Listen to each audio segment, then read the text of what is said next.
क्या भारत की राजनीति अब ऐसे मोड़ पर पहुंच गई है जहां बयान सिर्फ बयान नहीं बल्कि सीधे समाज को बांटने वाली बहस बन जाती है। देखिए, बिहार की राजधानी पटना से आई एक राजनीतिक टिप्पणी ने देश भर में नई बहस को जन्म दे दिया है। केंद्रीय मंत्री गिरिराज सिंह ने एक बयान दिया जिसने न सिर्फ राजनीतिक गलियारों में हलचल मचाई बल्कि सोशल मीडिया से लेकर आम लोगों के बीच भी चर्चा को तेज कर दिया है। उन्होंने कहा कि दुनिया में अगर कहीं मुसलमान सबसे ज्यादा सुख सुविधा के साथ रहता है तो वो है भारत। लेकिन इसके बावजूद कुछ लोग सरकार और देश के खिलाफ बयान देते हैं। ये बयान सीधे तौर पर AIMIM प्रमुख असदुद्दीन ओवैसी पर निशाना साधते हुए दिया गया था। ये कोई पहली बार नहीं था जब गिरिराज सिंह ने इस पर या ऐसा कोई बयान दिया। वह अपने बेबाक और तीखे बयानों के लिए जाने जाते हैं, लेकिन इस बार मामला थोड़ा ज्यादा गंभीर हो गया क्योंकि इसमें इतिहास, धर्म और राजनीति तीनों को एक साथ जोड़ दिया गया। गिरिराज ने देश के विभाजन का जिक्र करते हुए कहा, उस समय के हालात के लिए जवाहरलाल नेहरू, मोहम्मद अली जिन्ना और महात्मा गांधी की भूमिका जिम्मेदार थी। उन्होंने ये भी कहा कि उस दौर में अधिकांश मुसलमान विभाजन के पक्ष में थे। ये बयान अपने आप में बेहद संवेदनशील है क्योंकि भारत का विभाजन एक ऐसा विषय है जो आज भी भावनाओं से जुड़ा हुआ है। लाखों लोगों ने उस समय अपना घर, परिवार और जीवन खोया था। ऐसे में जब आज के समय में उस दौर को लेकर बयान दिए जाते हैं तो उसका असर सीधा समाज पर पड़ता है। गिरिराज सिंह ने आगे एक और विवादित बात कही कि अगर उस समय सभी मुसलमानों को पाकिस्तान भेज दिया गया होता तो सभी हिंदू को भारत ले आया गया होता तो आज भारत स्वर्ग होता।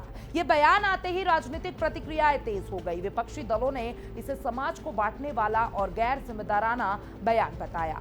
वहीं कुछ लोगों ने इसे एक व्यक्तिगत राय के तौर पर भी देखा। उन्होंने अपने बयान में गजवाए हिंद जैसे शब्द का भी इस्तेमाल किया जो पहले ही कई बार राजनीतिक बहस का केंद्र बन चुका है। इस शब्द का जिक्र होते ही सोशल मीडिया पर अलग अलग तरीके की प्रतिक्रियाएं आने लगी। गिरिराज ने यह भी कहा कि अगर उस समय ऐसा फैसला लिया जाता तो आज देश में आतंकवाद जैसी समस्याएं नहीं होती और ना ही ओवैसी जैसे नेता होते। यह बयान सीधे तौर पर ओवैसी पर हमला था जो अक्सर सरकार के ऊपर सवाल उठाते रहते हैं। दूसरी तरफ असदुद्दीन ओवैसी ने भी हाल ही में एक जनसभा में देश के विभाजन को लेकर कांग्रेस पर निशाना साधा था। उन्होंने कहा कि 90% मुसलमानों को वोट देने का अधिकार ही नहीं था, इसलिए उन्हें विभाजन के लिए जिम्मेदार ठहराना सही नहीं है। ओवैसी ने यह भी सवाल उठाया कि क्या देश के बंटवारे में सिर्फ एक समुदाय जिम्मेदार था या फिर उस समय की राजनीतिक परिस्थितियां और फैसले भी इसके पीछे थे।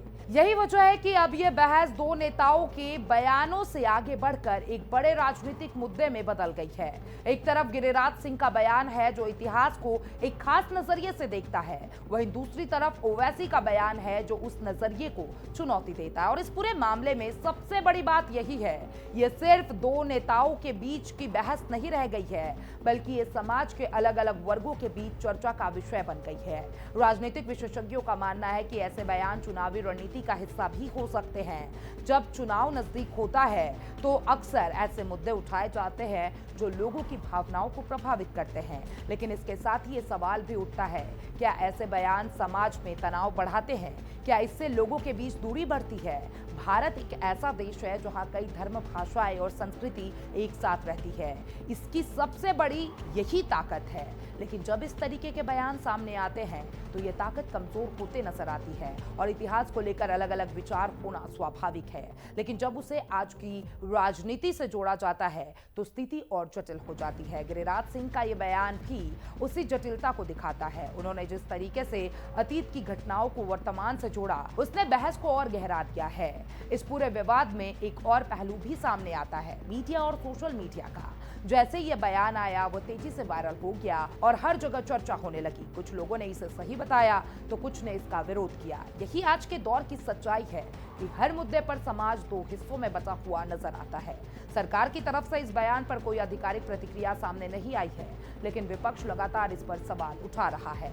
वहीं आम लोग इसको चर्चा का जरिया बना चुके हैं। क्या नेताओं को इस तरीके के बयान देना चाहिए या फिर नहीं? विशेषज्ञों का मानना है कि नेताओं के बयान का असर सिर्फ राजनीतिक तक सीमित नहीं रहता, बल्कि वो समाज के हर वर्ग को प्रभावित भी करता है। इसलिए ऐसे मुद्दे पर बोलते समय जिम्मेदारी और संतुलन बहुत जरूरी होता है।